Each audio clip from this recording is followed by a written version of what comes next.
Sir ఇది పహల్గామ్లో Jammu Kashmir పహల్గామ్లో attack జరిగింది కదా. సో దాని గురించి అంటే వాళ్ళ మీద ఎట్లాంటి నిర్ణయం తీసుకుంటే బాగుంటుంది పాక్ మీద అని మీ అభిప్రాయం అనుకుంటున్నారు?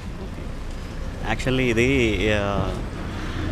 జమ్మూ కాశ్మీర్లో జరిగిన ఈ దాడి యావత్ భారతదేశాన్ని చాలా ప్రభావితం చేసింది.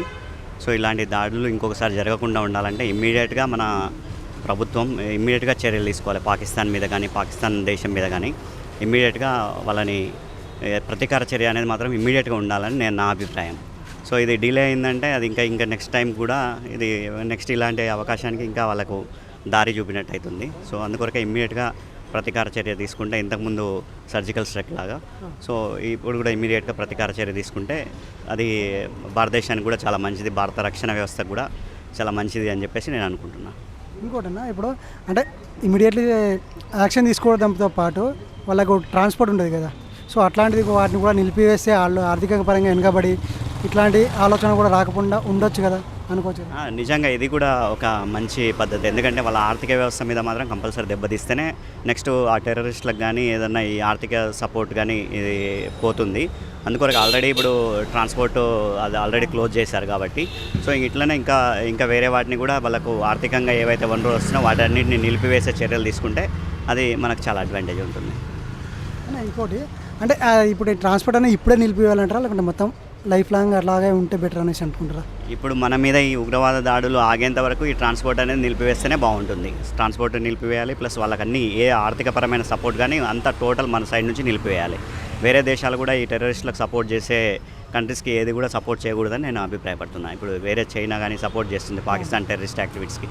సో ఇట్లాంటివి కూడా సపోర్ట్ చేయకూడదని నేను అనుకుంటున్నాను. ఇంకో క్వశ్చన్, ఇప్పుడు వేరే దేశంలో ఎట్లా అంటే మినిమం 18 years దాటిన వాళ్ళందరినీ ప్రతి ఒక్కరిని తీసుకెళ్ళి ఆర్మీ ట్రైనింగ్ ఇస్తారు. వాళ్ళు జాయిన్ చేసినా చేయించుకోకుండా కానీ ఆర్మీ ట్రైనింగ్ ఇచ్చి పంపిస్తారు. ఎందుకోసం అంటే వేరే దేశం వాళ్ళు ఎప్పుడైనా సరే మన దేశం మీద అటాక్ చేసినప్పుడు షూటింగ్ కోసం అన్నా కనీసం ట్రైనింగ్ అయి ఉండాలి కదా.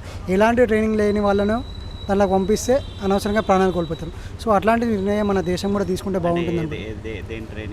అంటే ఆర్మీ ట్రైనింగ్ షూటింగ్ ఇప్పుడు మామూలుగా కత్తులతోనే యుద్ధాలు జరగట్లేదు కదా. సో యుద్ధాలు జరగట్లేదు, ఓన్లీ గన్స్తో యుద్ధాలు జరుగుతుంది. సో అట్లాంటి గన్ ట్రైనింగ్ ఇచ్చి వాళ్ళు కూడా ట్రై చేసి పెట్టేసేయాలి.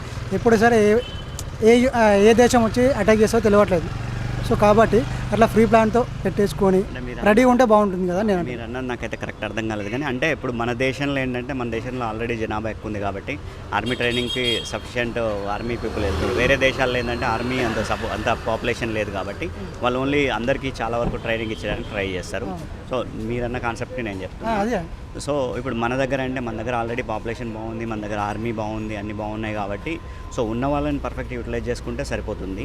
సో ఇట్లాంటి యాక్టివిటీస్ని ముందే మన ఇంటెలిజెన్స్ ఫస్టే పసిగట్టి సో ఎక్కడెక్కడ జరుగుతుంది ఇవన్నీ చూసి దాని ముందు చర్యలు తీసుకుంటే అది చాలా అడ్వాంటేజ్. ఎందుకంటే అమాయకమైన టూరిస్టులు బలైంది దీనికి.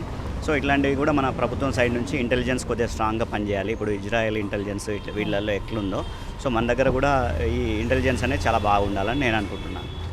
అన్న ఇప్పుడు ఆ విధంగా తీసుకుంటే ఏంటంటే మన దేశంలో కూడా ఈ మందుకి ఈ డ్రగ్స్కి దీనికి అనేది అలవాటు అనేది పోతుంది కదా అని నేను అది అడిగాను. దానికి ఏమంటారు?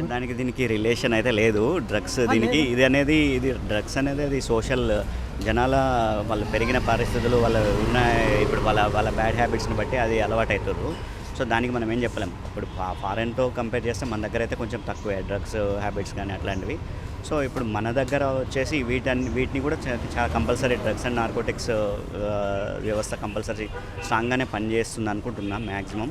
సో కొన్ని స్టేట్స్లలో లేదు, ఇప్పుడు బీహార్ ఇట్లాంటి స్టేట్స్ తీసుకుంటే లేదు, కానీ మన వరకు తెలంగాణ వరకు ఇట్లాంటి కొంతవరకు మంచిగానే పనిచేస్తుంది. కాకపోతే అయినా కానీ ఇంకా చాప కింద నీరులాగా డ్రగ్స్ విస్తరిస్తూనే ఉంది. సో దాన్ని కూడా కంట్రోల్ చేయాలి. ఇప్పుడు ఎవరున్నారో డ్రగ్ పెడ్లర్స్ ఇట్లాంటి వాళ్ళని కంట్రోల్ చేసి మనం అట్లాంటి దాన్ని కూడా అరికట్టేటట్టు ప్లాన్ చేయాలి.